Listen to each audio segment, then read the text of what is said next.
आज हमारे पास trauma and stress related spectrum का लास्ट डिसऑर्डर है। आज उसे हम कवर करेंगे इंशाल्लाह। तो स्टार्ट करते हैं। आज हम प्रोलॉन्ग ग्रीफ पीरियड। ग्रीफ क्या होता है हमारे पास? ग्रीफ हम कहते हैं गम को। अब कौन सा गम?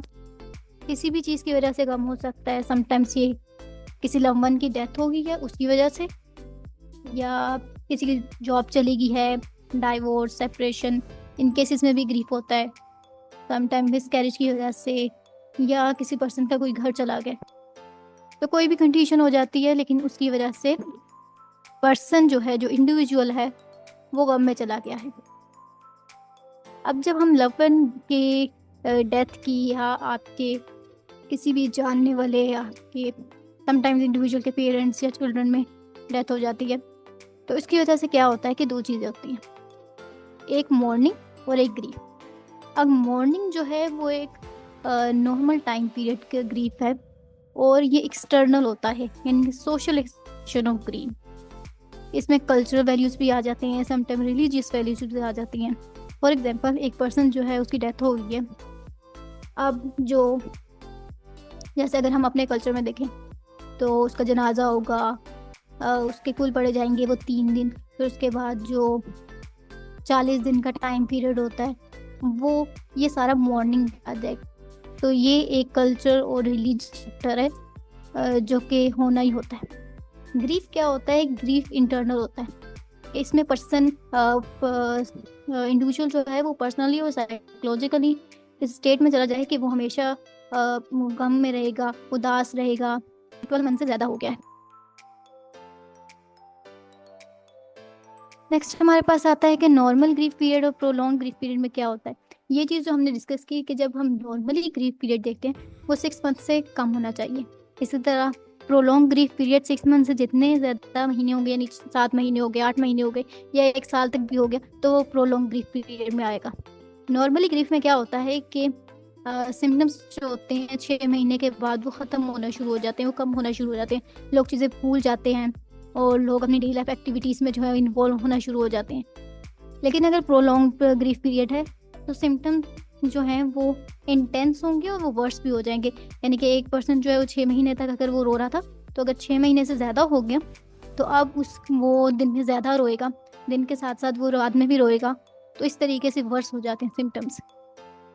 नॉर्मल ग्रीफ पीरियड का एज सच इतना जो है इम्पैक्ट नहीं आता लाइफ पे, वो टेम्प्रेरी होता है, 6 महीने बाद ख़त्म हो जाता है। लेकिन जब हम प्रोलॉन्ग ग्रीफ पीरियड देखते हैं तो उसकी वजह से सोशल प्रोफेशनल लाइफ वो डिस्टर्ब हो रही है। इसी तरह ये में पीरियड तो थोड़ा थोड़ा टाइम जैसे जैसे जाता खत्म हो, और भी जो है इसकी तरफ आ रहे होते हैं। प्रोलॉन्ग ग्रीफ पीरियड में क्या होता है?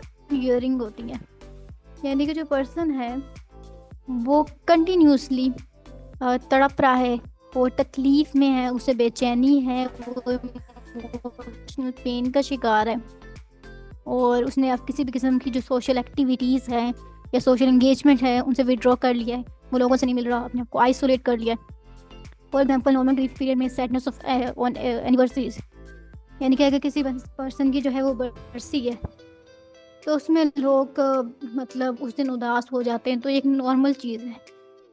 लेकिन प्रोलॉन्ग ग्रीफ पीरियड में क्या होता है कि पर्सन जो है वो उसी जगह में रुक जाता है, यानी वो लोग ज़िंदगी में आ रहे होते हैं, वो उसी गम के साथ जी रहे होते हैं और उसे भुला नहीं पा रहे होते। सिम्टम्स जब हम देखते हैं प्रोलॉन्ग ग्रीफ पीरियड, तो persistent longing for the deceased, यानी कि वो पर्सन जो कि जिसकी ठोगी है उसके लिए इंडिविजुअल का तड़पना, रोना, उसको याद करना, ये तमाम चीज़ें आ जाती हैं। फ्रीक्वेंट क्राइंग, अगेन बार बार जो है उसके लिए रोना।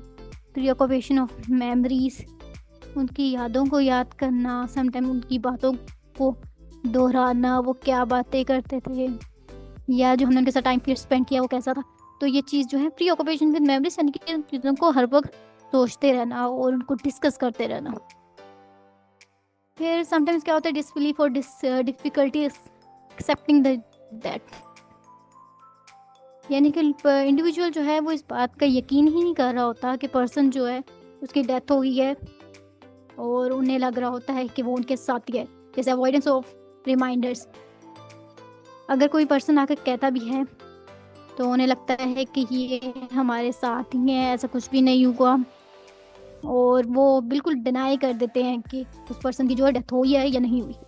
इंटेंस इमोशनल पेन, समटाइम्स क्या होता है कि लोग गुस्से में भी आ जाते हैं, गिल्ट का शिकार होते हैं, बिटरनेस यानी कि चिड़चिड़ापन है, और गुस्सा भी है। तो उन्हें लग रहा होता है कि समटाइम कि कोई ना वो ऐसा ब्लेम कर देते हैं या कोई ऐसा रीज़न बना देते हैं जिसकी वजह से उन्हें गुस्सा आता है कि ऐसा क्यों हो गया, इसकी वजह से डेथ हो गई, डेथ हो गई। तो तब वो एंगर में भी रहते हैं, उनको समझा जो ना कड़वाहट बहुत ज़्यादा आ जाती है। डिफ़िकल्टी री इंटीग्रेटिंग इनटू रिलेशनशिप्स और एक्टिविटीज, वो अगर कोशिश कर भी रहा है इंडिविजुअल, तब भी वो अपनी डेली लाइफ एक्टिविटीज़ में इंगेज नहीं हो पा रहा, उनमें इन्वॉल्व नहीं हो पा रहा, अपने जो रिलेशनशिप्स है उनको हेल्दी नहीं बना पा रहा अगर वो कोशिश कर रहा है तब भी। Identity destruction, feeling part of one self has dead. Sometimes क्या होता है कि पेशेंट जो है कुछ वर्स्ट कंडीशन में ऐसा होता है कि पेशेंट को वो इस तरीके से अपने आप को भुला देते हैं, ना तो अपनी फिजिकल हेल्थ का ख्याल रख रहे होते हैं, ना उन्हें अपनी मेंटल हेल्थ की कोई फिक्र होती है, बिल्कुल दुनिया से जो है वो अलग हो जाते हैं इस तरीके से कि वो भी जो है, जो पर्सन जिसकी डेथ हुई है उसके साथ इनकी भी होगी है, बिल्कुल उनका कांटेक्ट जो है अपने आसपास के लोगों से, अपने सराउंडिंग से, इवन अपने खाने पीने की रूटीन भी उनका बिल्कुल ख्याल नहीं होता और खो जाते हैं कहीं पर, तो उनको आइडेंटिटी डिस्ट्रप्शन होती है। इमोशनल नमनेस और रिड्यूस इमोशनल एक्सपीरियंस, यानी बिल्कुल इमोशनल नम हो जाते हैं, उनके सामने अगर कोई खुशी की बात की जाए या कोई ऐसी बात की जाए जो हैरान कर देने वाली होती है तो इस पर बिल्कुल भी रिस्पॉन्स नहीं देते, बिल्कुल ही नम होकर बैठे हुए होते हैं, और जो इमोशनल एक्सपीरियंसेस हैं उनके वो बहुत कम हो जाते हैं। Feelings of meaninglessness due to loss, अब समटाइम्स क्या होता है कि ऐसा फील कर जो कि अब उनकी ज़िंदगी का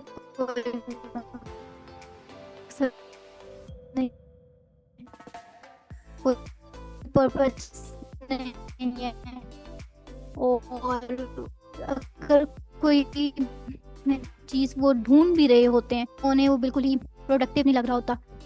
जब एक पर्सन जो है वो आइसोलेशन की तरफ चला गया है तो इंटेंस लोनलीनेस है, यानी कि अकेले रहना और लोगों में इंगेज नहीं होना और कोशिश करना कि लोगों से बस हम दूर रहें और कहीं अकेले बैठे रहें और उस पर्सन को याद करते रहें। कुछ समटाइम्स लोग जो होते हैं वो इस तरीके के डिल्यूजन्स बनाना शुरू कर देते हैं कि मैं वो पर्सन जो है मेरे साथ है जिसकी डेथ हो गई है, और उन्हें लगता नहीं है कि वो अकेले बैठे हुए हैं, उन्हें लगता है कि वो अपने पर्सन के साथ बैठे हुए हैं और वो बिल्कुल ही अपनी दुनिया में मस्त होते हैं,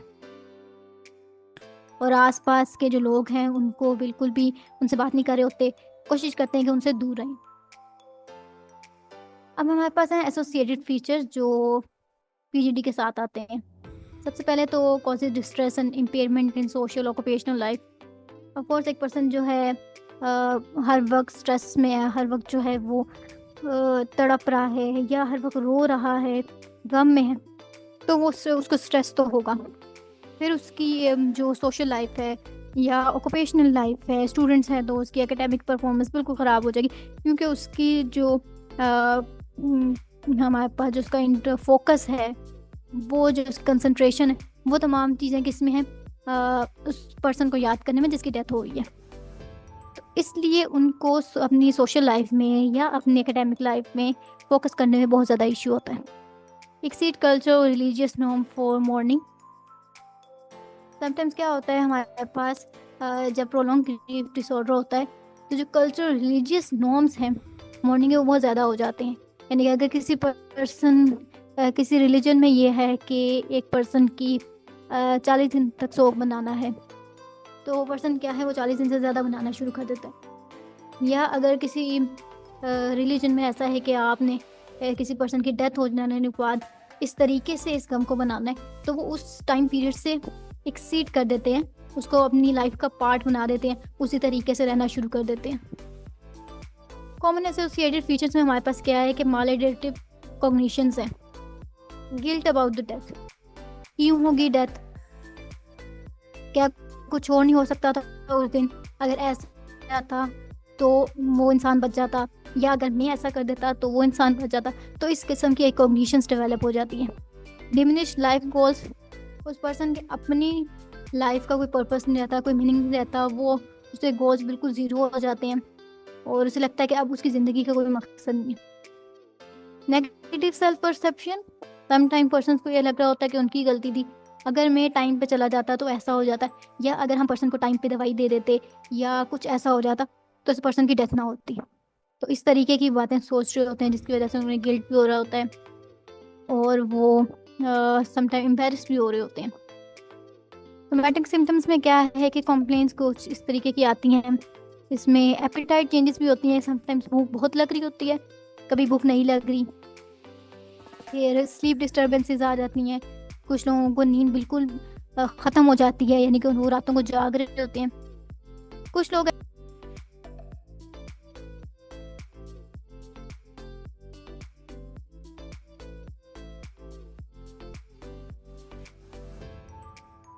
अच्छा, हम थे सोमैटिक सिम्टम्स में, ये एपेटाइट चेंजेस देखने को मिलती है। समटाइम पर्सन जो है उसे बहुत ज़्यादा भूख लग रही होती है, लेकिन कुछ केसेस में ऐसा होता है कि लोग खाना खाना छोड़ देते हैं तो उनकी एपेटाइट जो है बिल्कुल ख़त्म हो जाती है।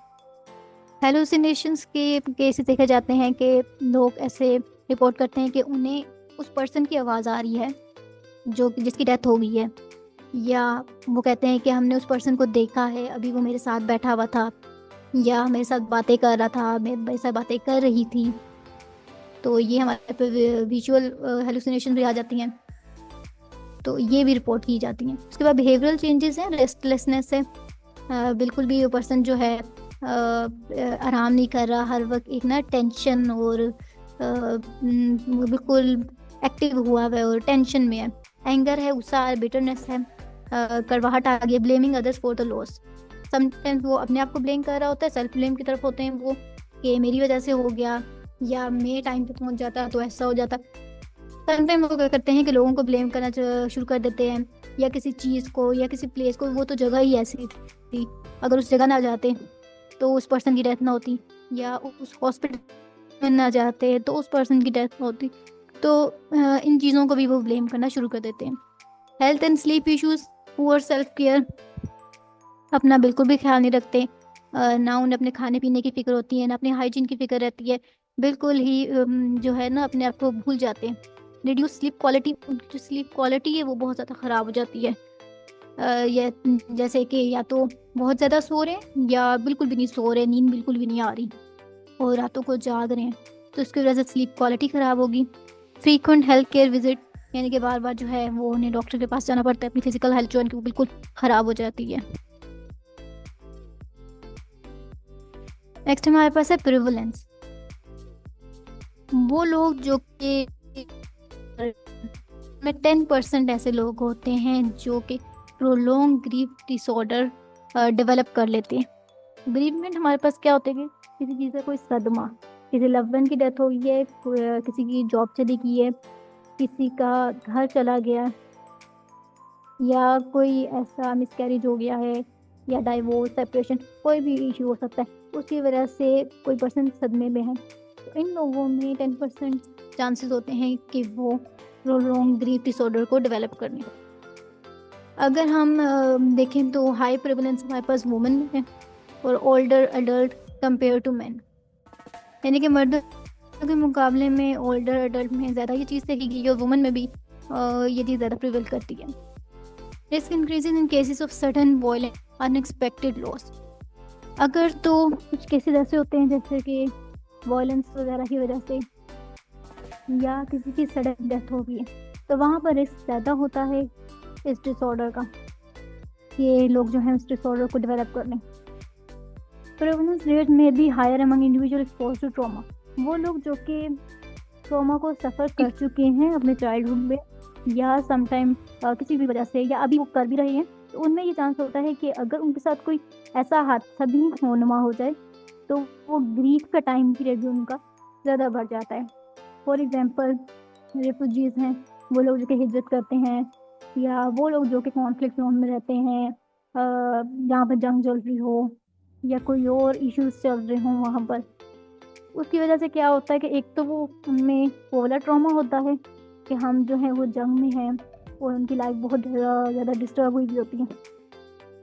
अब इस सिचुएशन के अंदर अगर वो उनके किसी लव वन की डेथ हो जाती है, तो वो ग्रीफ डिसऑर्डर जो है डेवलप कर लेते हैं। उनका ग्रीफ पीरियड जो है वो ज़्यादा बढ़ जाता है नॉर्मल लोगों से। Rates vary across culture. अच्छा, कल्चर नॉर्म्स भी हैं, क्योंकि कुछ कल्चर के अकॉर्डिंग जो है हमारे पास ग्रीफ पीरियड लंबा होता है। जैसे कुछ इंडियन कल्चर, वहाँ पर ग्रीक पीरियड एक पर्सन है, वो गम बना रहे होते हैं, और बड़ी नॉर्मल चीज़ है, तो वहाँ पर ये फिर इसका क्राइटेरिया नहीं करता। के साइट्रिक सेटिंग में ऑलरेडी होते हैं, उनमें भी ये क्या होता है, प्रिवलेंस ज़्यादा होती है, डेवलप कर लेते हैं। Development and course. Symptoms often begin within months post death but may be delayed। अब अगर किसी पर्सन की डेथ हो गई है तो यह है कि उसके साथ ही सिम्टम्स आना शुरू हो जाते हैं, लेकिन समटाइम्स क्या होता है कि कुछ अरसे बाद सिम्टम्स आ रहे होते हैं। उस वक्त तो लोग बर्दाश्त कर लेते हैं, लेकिन कुछ अरसे बाद उन्हें वो सिम्टम्स आ रहे हैं और वो रोना शुरू कर देते हैं, और वो जो है रियर्निंग यानी तड़पना भी शुरू कर देना, और रातों को जागना। तो ये सब सिम्टम्स जो हैं समटाइम्स डिलेड सिम्टम्स भी आते हैं। Parents who loss a child experience prolong को, यानी कि वो लोग जिनके मिसकैरेज की वजह से, या वो जिनके बच्चे जो है वो खो जाते हैं, समटाइम वो लोग भी प्रोलॉन्ग ग्रीफ डिसऑर्डर को जो है वो उससे सफर करते हैं, और इनमें ये सिम्टम हो आगे यही ऑलरेडी। तो ग्रीफ भी वक्त भी ज़्यादा गुजारा होता है उन लोगों के साथ, अपने लव वन के साथ। तो जब उनकी डेथ हो गई है, अब वो उनको ज़्यादा करेंगे, उनके पास ज़्यादा मेमोरीज भी होंगी उनको याद करने के लिए, तो उनको सोचते रहेंगे, और इसके बाद कॉग्निटिव डिक्लाइन। अब उनकी जो कॉग्निशन है वो बहुत ज़्यादा इफेक्ट हो रही है, क्योंकि उनके सिम्टम्स बहुत हैं। PTSD में डिस्कस किया था कि बच्चे में अगर खेल रहे हैं तो उसी तरीके से खेलेंगे। फॉर एग्जांपल, एक बच्चे है, उसकी मदर की डेथ हो गई है, तो वो खेलते हुए क्या करेगा कि अब जो उसकी गुड़िया है, अब वो कभी ये नहीं कहेगा कि ये गुड़िया है और ये गुड़िया की मम्मा है, वो कहेगा कि ये गुड़िया है, बस इसकी मम्मा नहीं है, क्योंकि मेरी भी मम्मा नहीं है। तो इस तरीके से बच्चे जब खेल रहे होते हैं ना, तो वो ये एक्सप्रेस कर रहे होते हैं अपने ग्रीफ को या अपने ट्रॉमा को भी।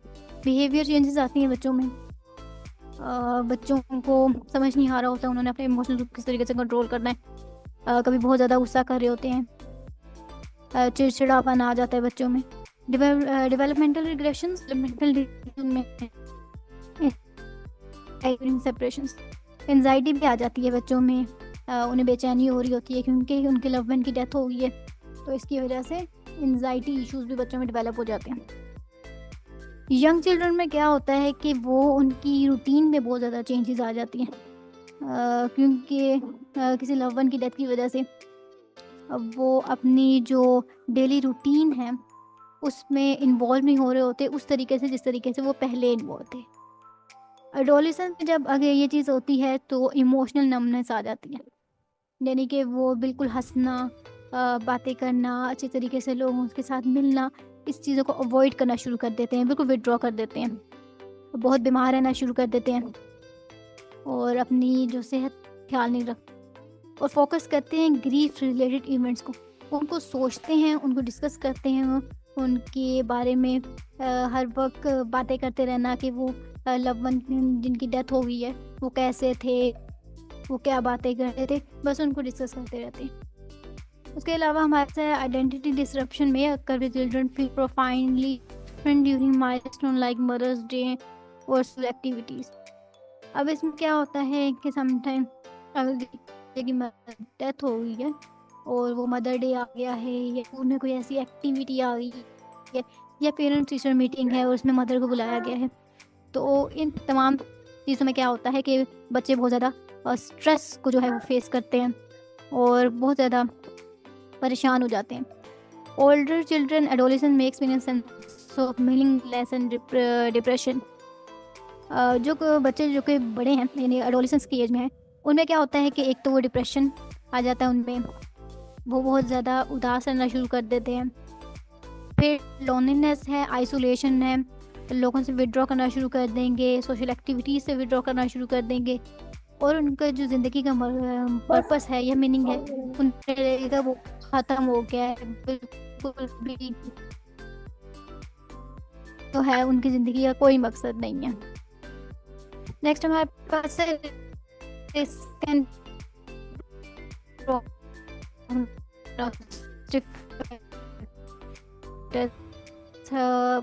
High dependence on the disease before death. दूसरा होता है कि वो उनके ऊपर बहुत ज़्यादा डिपेंड कर रहे थे।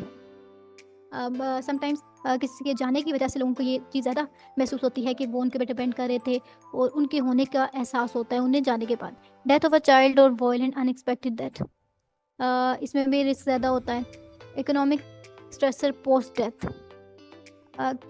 किसी लवन की डेथ की वजह से या किसी आपकी फैमिली मेम्बर की डेथ की वजह से इकोनॉमिक स्ट्रेसर्स भी बहुत ज़्यादा देखने को मिलते हैं। लोग फाइनेंशियली जो है वो बहुत ज़्यादा सफ़र कर रहे होते हैं।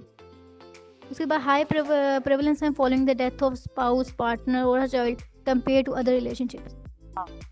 हाई प्रेवलेंस होती है उन लोगों में जब प्रोलॉन्ग्ड ग्रीफ डिसऑर्डर उन लोगों में ज़्यादा पाया जाता है अगर तो किसी के स्पाउस की डेथ हो गई है या किसी के चाइल्ड की डेथ हो गई है, तो ये हमारे पास ज़्यादा केसेस देखने को मिलते हैं पीजीडी में। चिल्ड्रन में भी risk increase with disturbance in care keeper availability and lack of support. अगर तो किसी चाइल्ड के पेरेंट्स जो है उनकी डेथ हो गई है तो अब उसमें और भी चीज़ें साथ साथ आना शुरू हो गई हैं, यानी कि केयर गिवर जो है वो अवेलेबल नहीं है या उसकी तरफ से लैक ऑफ सपोर्ट नहीं मिल रही, तो बच्चों में ये इश्यूज़, ये रिस्क जो हैं डिसऑर्डर के साथ साथ आना शुरू हो जाते हैं। कल्चर रिलेटेड डायग्नोस्टिक इश्यूज़, हमारे पास प्रोलॉन्ग डिसऑर्डर जो है वो ग्लोबली एक तो हमारे पास बताया जाता है कि इंटेंस तो है, उसकी ड्यूरेशन डिपेंड करती है, कल्चर टू कल्चर वेरी करती है। कुछ कल्चर में उसकी ड्यूरेशन कम होती है, कहीं वो ज़्यादा होती है। कहीं लोग जो हैं वो बहुत जैसे हम वेस्टर्न कल्चर में देखते हैं किसी पर्सन की डेथ हुई है तो वो इस तरीके से नहीं लेते जिस तरीके से हमारे कल्चर में लोग जो हैं वो रो रहे होते हैं और गम को जो है वो बहुत ज़्यादा बढ़ा चढ़ा के भी समटाइम वो दिखा भी रहे होते हैं।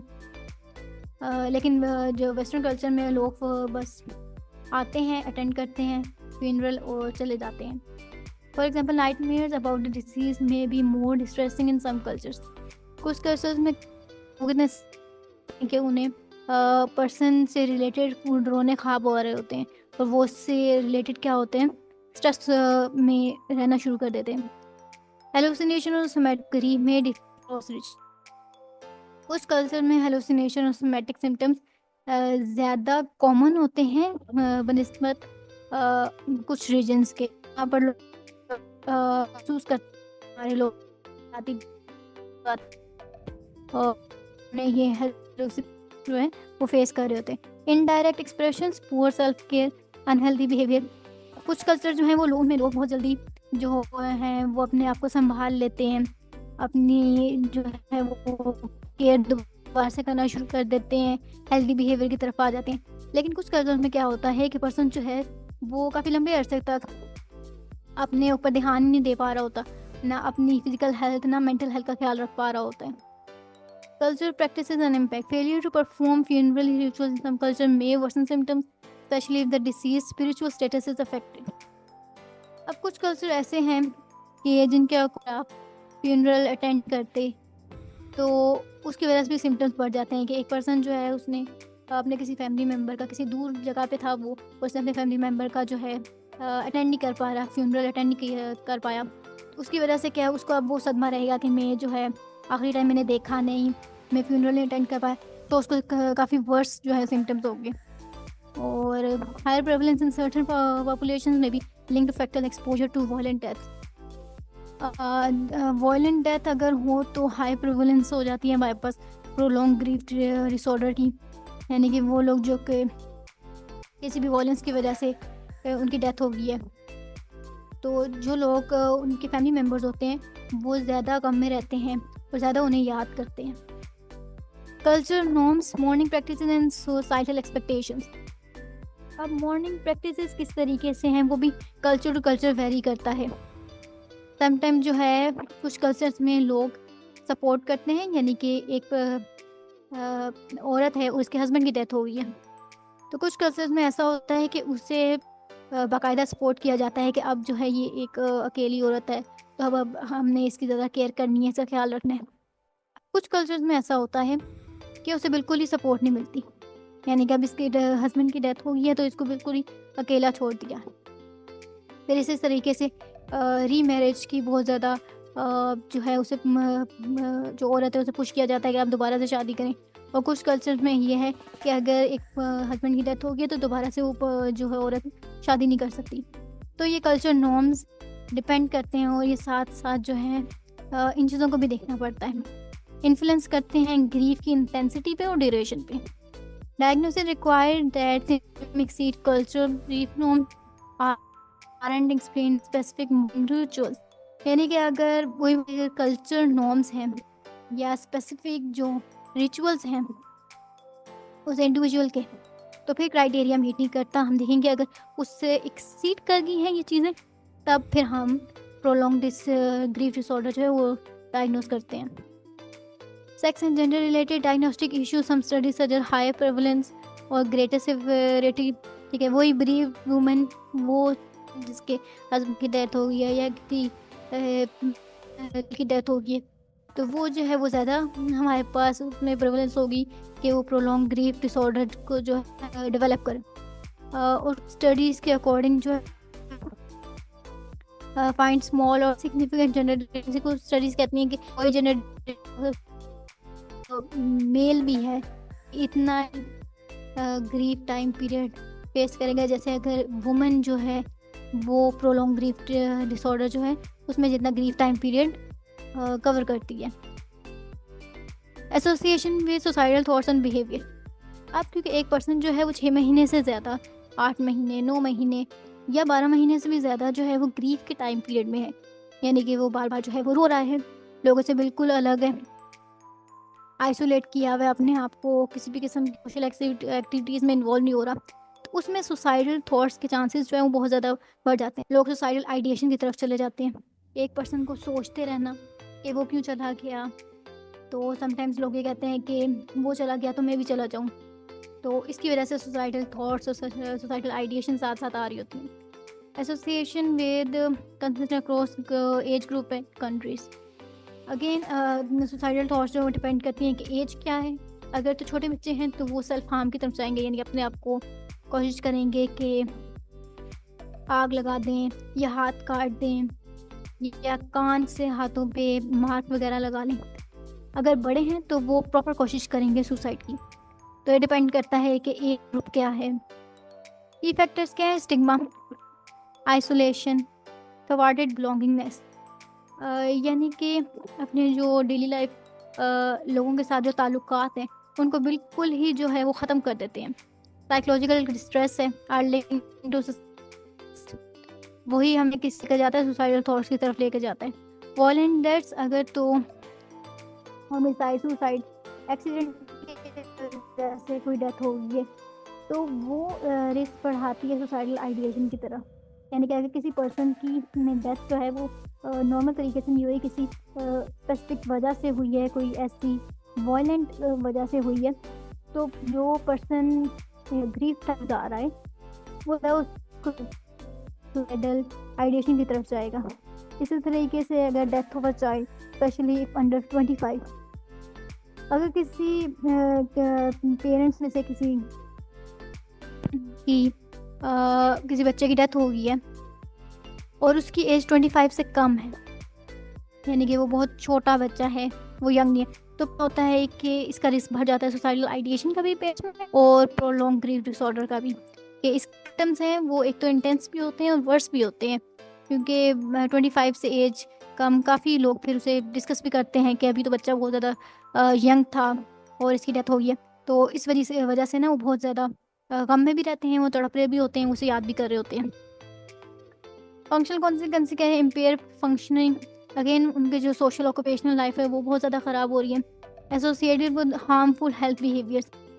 समटाइम्स क्या होते हैं कि लोग जो हैं वो सब्सटेंस यूज़ या अल्कोहल या किसी और ड्रग की तरफ चले जाते हैं और उसमें इन्वॉल्व हो जाते हैं। Increase medical risk, high risk of serious condition, जैसे कि बार बार एक पर्सन जो है वो रो रहा है और वो तड़प रहा है, हो सकते हैं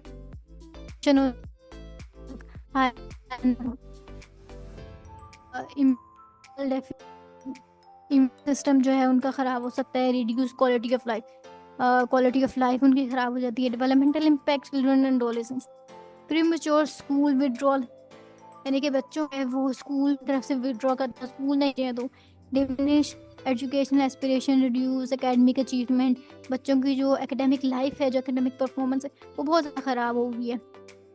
यंग वुमेन में भी hesitant to marry during adulthood, और जो यंग वुमेन होते हैं उनको प्रेशराइज किया जाता है कि वो दोबारा से जो है शादी कर लें, और उनको इस गम से निकालने के लिए लोग टाइम कोशिश कर रहे होते हैं, लेकिन उनको प्रेशराइज बहुत किया जाता है। कॉग्निटिव इम्पेयरमेंट है मिडिल एज अडल्ट। अब अगर तो मिडिल एज या ओल्डर एडल्ट में है तो इसमें क्या होता है कि उनकी जो कॉग्निटिव फंक्शनिंग है, उनके सोचने समझने की सलाहियत है, उनके जो फोकस है, कंसंट्रेशन है, वो बहुत ज़्यादा अफेक्ट होता है, जिसकी वजह से उनकी थिंकिंग पैटर्न वो डिस्टर्ब हो जाता है, वो चीज़ों को सही तरीके से मैनेज नहीं कर रहे होते हैं, उनकी डिसीजन मेकिंग की जो एबिलिटीज़ है, प्रॉब्लम सॉल्विंग है, वो बहुत ज़्यादा ख़राब हो जाती है। कोमॉर्बिडिटी हम देखते हैं कि वो पर्सन जिनमें प्रोलॉन्ग ग्रीफ डिसऑर्डर होता है उनमें मेजर डिप्रेसिव डिसऑर्डर भी होता है, PTSD भी हो सकता है, सब्सटेंस यूज डिसऑर्डर की तरफ भी वो जा सकते हैं। ज़्यादातर हम देखें तो PTSD कॉमन होता है अगर तो हमारे पास डेथ जो है वो वायलेंट है या किसी एक्सीडेंट की वजह से हुई है, कोई सडन डेथ हुई है। सेपरेशन एंजाइटी डिसऑर्डर में co-occur especially with attachment वीकर्स। सेपरेशन एंजाइटी डिसऑर्डर के साथ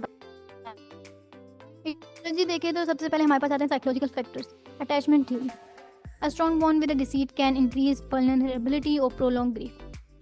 अटैचमेंट थ्योरी ये बताती है कि अगर आपकी उस फैमिली मेम्बर के साथ या उस पर्सन के साथ जिसकी डेथ हो गई उसके साथ अटैचमेंट बहुत ज़्यादा थी, बहुत स्ट्रॉन्ग, बहुत अच्छा बॉन्ड था, तो वो आपकी जो प्रोलॉन्ग ग्रीफ पीरियड है उसको और ज़्यादा बढ़ा देती है, आपके सिम्टम्स को और ज़्यादा सिवियर कर देती है। मालाडिक्टिक ग्रीफिंग स्टाइल्स हैं। अब ineffective कॉपिंग mechanism, poor emotional regulation, वो अपने इमोशंस को अच्छे तरीके से मैनेज नहीं कर पा रहे, उनको अंडरस्टैंड नहीं कर पा रहे, उसकी वजह से भी डिफ़िकल्टीज आ गई हैं। आइडेंटिटी डिसरप्शन है, the loss can challenge the individual sense of self, कि पर्सन जो है वो अपने बारे में सोचना छोड़ देता है और अपनी हेल्थ के बारे में, अपनी फिजिकल हेल्थ के बारे में बिल्कुल भी ख्याल नहीं रखता, और एक जो है वो हर वक्त एक ही चीज़ में खोया रहता है, लीडिंग टू डिफ़िकल्टी री इंटीग्रेशन इनटू लाइफ। इसकी वजह से वो अपनी ज़िंदगी के जो डेली लाइफ एक्टिविटीज़ हैं उसमें दोबारा से आने में उसे बहुत ज़्यादा परेशानी होती है। बायोलॉजिकल फैक्टर्स में क्या है? Genetic susceptibility may contribute to prolonged grief disorder, genetic भी हो सकता है, न्यूरो बायोलॉजिकल चेंजेस। समटाइम्स हमारे पास क्या होते हैं जो ब्रेन फंक्शन है वहाँ पर कुछ ऐसी अल्ट्रेशन आ जाती हैं, कुछ ऐसे कॉम्प्लिकेशंस आ जाती हैं जिसकी वजह से लोग जो है वो अपने इमोशंस को सही तरीके से मैनेज नहीं कर पा रहे होते, स्ट्रेस से किस तरीके से रिस्पॉन्स करना है, स्ट्रेस को किस तरीके से मैनेज करना है वो उन्हें समझ नहीं आ रहा होता है, जिसकी वजह से वो ग्रीफ का टाइम पीरियड जो होता है उनका बढ़ता चला जा रहा होता है और वो उसी गम में रहते हैं। इन्वायरमेंटल फैक्टर्स क्या हैं? ट्रॉमा हो सकता है, पास्ट ट्रॉमा भी हो सकता है, चाइल्डहुड ट्रॉमा भी हो सकता है, हमारे पास कोई रीसेंट ट्रॉमा भी हो सकता है। Supportive system, lack of supportive system में सिम्टम्स, अगर तो आपका जो सोशल सपोर्ट है या आपकी जो फैमिली सपोर्ट है वो सही नहीं है या वो कम है, वो हेल्दी सपोर्ट नहीं है, तो उसकी वजह से क्या होते हैं, ये सिम्टम्स बहुत ज़्यादा वर्स हो जाते हैं। अगर सपोर्ट मिल रही है तो सिम्टम्स इतने वर्स नहीं होते, इतने कॉम्प्लिकेट नहीं होते, उन्हें आराम से जो है वो हैंडल कर लिया जाता है। कल्चर कॉन्टेक्स्ट है, हमारा कल्चर नॉर्म्स और जो रिचुअल्स हैं वो भी बहुत ज़्यादा इन्फ्लुएंस करते हैं। उसकी वजह से ग्रीफ की इंटेंसिटी और ड्यूरेशन बढ़ भी सकती है, कम भी हो सकती है। सिचुएशनल फैक्टर्स में अगेन यही है कि अगर हमारे पास जो डेथ है वो सडन है या वॉयलेंट है, तो उसकी वजह से वो रिस्क बढ़ा देती है प्रोलॉन्ग ग्रीफ का। और एज एंड रिलेशनशिप भी डिपेंड करती है, क्या एज थी और आपका उस फैमिली मेम्बर के साथ या वो पर्सन जिसकी डेथ हुई है उसके साथ क्या रिलेशनशिप था, ये भी डिपेंड करता है। क्राइटेरिया देख लें सबसे पहले हम। Criteria A, the death at least 12 months ago, यानी कि जो पर्सन की डेथ हुई है वो एटलीस्ट 12 महीने पहले होनी चाहिए। और person was close to bereaved individual for individual and adolescent, यानी कि छोटे बच्चों के लिए और एडोलेसेंट्स के लिए 6 महीने काफ़ी होते हैं और बड़े लोगों के लिए 12 महीने होने चाहिए एटलीस्ट। क्राइटेरिया भी क्या कहता है, since the development of persistent grief response characterized by one और both of the following symptoms. अब डेथ के बाद जो ग्रीफ का जो परसिस्टेंट ग्रीफ है उसमें एक या फिर दोनों सिम्टम्स भी हो सकते हैं। कौन से सिम्टम्स? पहला है intense yearning longing of a deceased person, यानी उस पर्सन के लिए जिसकी डेथ हो गई है बार बार कंटिन्यूसली तड़पना। Preoccupation of thoughts and memories of deceased person, यानी कि कंटिन्यूसली जो है आप उस पर्सन के बारे में सोच रहे हैं, उसकी यादों को डिस्कस कर रहे हैं। प्री ऑक्यूपेशन में focus on circumstances of a death. ठीक है। अच्छा, बच्चों में और एडोलेसेंस में क्या है कि जो चीज़ वो सोच रहे हैं वो क्या है कि वो डेथ से रिलेटेड चीज़ों को सोच रहे हैं। बड़े लोग क्या सोचते हैं कि वो उस टाइम पीरियड को नहीं सोच रहे होते हैं जिसमें डेथ हुई है, बल्कि जो उन्होंने उनके साथ मेमोरीज बनाई भी होती हैं उन्हें डिस्कस कर रहे होते हैं। Every day at least the last month, यानी कि अब ये वाले जो सिम्टम, ये दो हमने कंडीशन डिस्कस की है, ये लास्ट मंथ में जब उनका डायग्नोसिस हुआ है उससे पहले एटलीस्ट लास्ट मंथ हर दिन होनी चाहिए, यानी कि हर दिन जो है वो तड़प रहे हैं उस पर्सन के लिए और तकलीफ में है, गम में है। सेकंड क्या है, प्री ऑक्यूपेशन विद थॉट्स, यानी कि उसको बार बार याद करना, उनकी मेमोरीज को बार बार याद करना, तो ये कंटिन्यूसली डेली होना चाहिए। क्राइटेरिया सी है, since the death at least 3 of the following symptoms have been present most days of the clinically significant degree. अब इसमें क्या है कि हमारे पास इसमें एटलीस्ट 3 सिम्टम्स, 8 सिम्टम्स है, 8 में से एटलीस्ट 3 होने चाहिए लास्ट मंथ में। आइडेंटिटी डिस्ट्रप्शन, फीलिंग एज दो part of one self has died. अब पर्सन जो है वो इतना खो गया है कि उससे लग रहा है कि वो भी यहाँ नहीं है और वो अपने आप को समझते हैं कि उनकी भी डेथ हो गई है और बिल्कुल लोगों से कट जाते हैं और आइसोलेशन की तरफ चले जाते हैं। सेकेंड है mark sense of disbelieve about the death, यानी कि बिल्कुल डिनायल की ये स्टेज होती है। लोग जो होते हैं अगर इनके सामने कोई ऐसी बात भी की जा रही होती है कि उस पर्सन की डेथ हो गई तो बिल्कुल डिनाई कर देते हैं और कहते हैं कि नहीं, उस पर्सन की तो डेथ नहीं हुई, वो तो हमारे साथ है, और या गुस्से में आ जाएंगे और बिल्कुल भी बिलीव नहीं करते कि उस पर्सन की जो है वो डेथ हो गई है। Avoidance of reminders that a person is dead. अब ये क्या होता है कि अगर मतलब घर में कोई ऐसी बात भी हुई है या कोई ऐसी सिचुएशन आ गई है कि जिसमें बज़ाहिर लग रहा है कि उस पर्सन की डेथ हो गई है, उसके कपड़े जो हैं वो शिफ्ट किए जा रहे हैं, किसी और को दिए जा रहे हैं, या उसकी चीज़ें जो हैं वो उनको जो है ना संभाल के रखा जा रहा है, तो ये पर्सन क्या करेगा कि भूल जाएगा, जो प्रोलॉन्ग ग्रीफ डिसऑर्डर को सफ़र कर रहा है भूल जाएगा और उसे याद नहीं रहेगा। फिर दोबारा से याद है कि अच्छा उस पर्सन की डेथ हो गई। तो जो रिमाइंडर्स हैं उन्हें वो अवॉइड कर रहा होता है, sometimes intentionally, sometimes unintentionally. Fourth है इंटेंस इमोशनल पेन, एंगर है, करवाहट है, तो यानी गम में है, उस पर्सन की डेथ की वजह से बहुत ज़्यादा गम में है या गुस्से में आ जाते हैं। डिफ़िकल्टी री इंटीग्रेटिंग इनटू वन रिलेशनशिप, अपनी डेली लाइफ एक्टिविटीज़ में, रिलेशनशिप उनमें दोबारा से इन्वॉल्व होने में बहुत ज़्यादा इन्हें डिफ़िकल्टी होती है। 6 है इमोशनल नमनेस, बिल्कुल इमोशनली नम हो गया, जो कि हमने डिस्कस किया, ना तो वो किसी खुशी का इजहार कर रहे हैं, ना अगर उनके सामने कोई हैरानगी की बात भी हो रही है तो वो बिल्कुल ही नम होकर बैठे हुए हैं। Feeling that life is meaningless as a result of that, उस डेथ की वजह से इन्हें ये फील होता है कि अब उनकी ज़िंदगी में कोई जो है वो मीनिंग नहीं रह गया, कोई पर्पस नहीं रह गया और इनकी ज़िंदगी का मकसद ख़त्म हो गया। Intense loneliness as a result of death, बिल्कुल आपको आइसोलेट कर दिया, और लोगों से दूर है और तन्हाई का शिकार है। और इसमें समटाइम्स ये जो है यानी खुश रहते हैं कि हम बस अकेले जो है कमरे में रहें, हमारे साथ ना तो उस पर्सन से रिलेटेड कुछ डिस्कस किया ना जाए, ना कोई और लोग आकर कुछ और डिस्कस करें, बस हम अकेले रहें और लोगों से दूर दूर रहना शुरू कर देते हैं। क्राइटेरिया ये है कि disturbance causes significantly distress impairment in social और प्रोफेशनल लाइफ के। अगेन उनकी जो सोशल लाइफ है वो भी डिस्टर्ब हो रही है, प्रोफेशनल लाइफ भी डिस्टर्ब होनी चाहिए। क्राइटेरिया ई है द ड्यूरेशन और severity of bereavement reaction clearly exceed expected social culture और religious norm for the individual culture और कॉन्टेक्स्ट। यानी कि उस पर्सन की जो सोशल कल्चरल नॉर्म्स हैं या इवन के जो रिलीजियस नॉर्म्स हैं कि अगर रिलीजन के अकॉर्डिंग जो टाइम पीरियड बताया गया है bereavement का या ग्रीफ का, अगर वो टाइम पीरियड चल रहा है तब प्रोलॉन्ग ग्रीफ डिसऑर्डर जो है उसका क्राइटेरिया मीट नहीं कराना हमने। क्राइटेरिया एफ क्या है, explain by another mental disorder. यानी कि अगर तो PTSD है या मेजर डिप्रेसिव डिसऑर्डर ऑलरेडी है तो फिर इसका क्राइटेरिया जो है वो मीट नहीं करेगा, या सब्सटेंस अब्यूज़ भी है या कोई और मेडिकल कंडीशन है। नेक्स्ट हमारे पास है डिफरेंशियल डायग्नोसिस। सबसे पहले हमारे पास नॉर्मल ग्रीफ पीरियड। तो अब नॉर्मल ग्रीफ पीरियड में क्या होता है कि जो ग्रीफ का टाइम पीरियड होता है उसमें अगर पर्सन जो है वो रो भी रहा है, वो परेशान भी है और वो तड़प भी रहा है, तो इसके सिम्टम्स ग्रेजुअली डिक्रीज हो जाते हैं। ये नॉर्मल ग्रीफ होता है। लेकिन प्रोलॉन्ग ग्रीफ पीरियड में क्या होता है, सिम्टम्स जो हैं वो साथ वर्स होना शुरू होते हैं, इंटेंस होना शुरू हो जाते हैं। अगर कोई पर्सन रो रहा है तो वो ज़्यादा रोना शुरू कर देगा। अगर वो लोगों से पहले थोड़ा बहुत मिल रहा था अब बिल्कुल उसने मिलना छोड़ दिया, तो यहाँ पर सिम्टम्स जो हैं वो वर्स हो जाते हैं। डिप्रेसिव डिसऑर्डर में का अगर हम डिफरेंशियल डायग्नोसिस देखें तो डिप्रेशन में क्या होता है कि persistent low mood and loss of interest, someone feeling depressed for months, breakup, withdrawing from activities. अच्छा, इससे क्या होता है कि पर्सिस्टेंटली इंसान का जो वो रहता है उसका किसी चीज़ों में इंटरेस्ट नहीं होता, इस वजह से नहीं क्योंकि किसी पर्सन किसी और कॉज की वजह से। प्रोलॉन्ग ग्रीफ डिसऑर्डर में क्या होता है कि वो उस पर्सन को ये कर रहे होते हैं जिसकी डेथ होगी और उस में वो भी होते हैं और के गम में जो है उस कर रहे होते हैं। इनकी जो थॉट्स होती हैं वो उसी पर्सन से रिलेटेड होती हैं, उसकी डेथ हो गई है।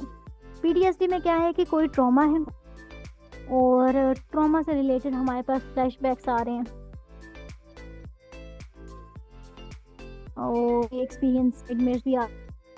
प्रोलॉन्ग ग्रीफ डिसऑर्डर में क्या है कि अगेन किसी की डेथ हुई है, उस पर्सन से रिलेटेड उनके बारे में जो है वो सोचा जा रहा है, उसकी वजह से पर्सन इमोशनल पेन में है, उसी वजह से अपनी लाइफ में लाइफ एक्टिविटीज़ में इन्वॉल्व नहीं हो रहा और दोबारा से अपनी ज़िंदगी में इंगेज नहीं हो पा रहा और उसकी एक्टिविटीज़ बहुत ज़्यादा। सेपरेशन एंजाइटी डिसऑर्डर होता है कि सेपरेटेड फ्रॉम अटैचमेंट फिगर। इसमें क्या होता है कि अगर पर्सन में अटैचमेंट फिगर से सेपरेट हो गया है तो उसकी वजह से वो फियर में चला जाता है, इंटेंस फियर में, कि उसे यह होता है कि मेरा जो है या जो अटैचमेंट फिगर है वो अगर मुझसे दूर चला गया तो एंजाइटी, उसे हर वक्त डर होता है कहीं या अटैचमेंट फिगर जो है वो मुझसे दूर ना हो जाए। प्रोलॉन्ग ग्रीफ डिसऑर्डर में क्या होता है कि किसी की डेथ की वजह पर्सन जो है वो ग्रीफ और अपनी डेली लाइफ में ही इंटीग्रेट नहीं कर पा रहा, कंसिस्टेंटली जो है वो यर्निंग को। साइकोटिक में क्या होता है, हेलुसिनेशन और डिल्यूजन्स जो होती है वो टू ग्रीफ यानी वो इसलिए नहीं होती क्योंकि किसी पर्सन की डेथ हो गई है। लेकिन प्रोलॉन्ग ग्रीफ डिसऑर्डर में क्या होता है कि जितनी भी हेलुसिनेशंस आती हैं वो उस पर्सन से ही रिलेटेड होगी, यानी कि अगर उन्हें आवाज़ें आ रही हैं तो वो उसी पर्सन की आएंगी, या उन्हें लगे वो पर्सन जो इनके साथ बैठा हो तो वो वही पर्सन होगा जिसकी डेथ है। तो ये स्पेसिफिक हुई है उससे रिलेटेड जितने भी मरीज हैं सोच रहा है में या हेलुसिनेशन वो उस पर्सन से रिलेटेड होंगी और उस तड़प रहा है, गम में है। तो ये टाइप का ग्रीफ पर। और आई होप आप लोगों को समझ होगा अच्छे से। तो अगर कोई क्वेश्चन है तो आप लोग पूछ सकते हैं।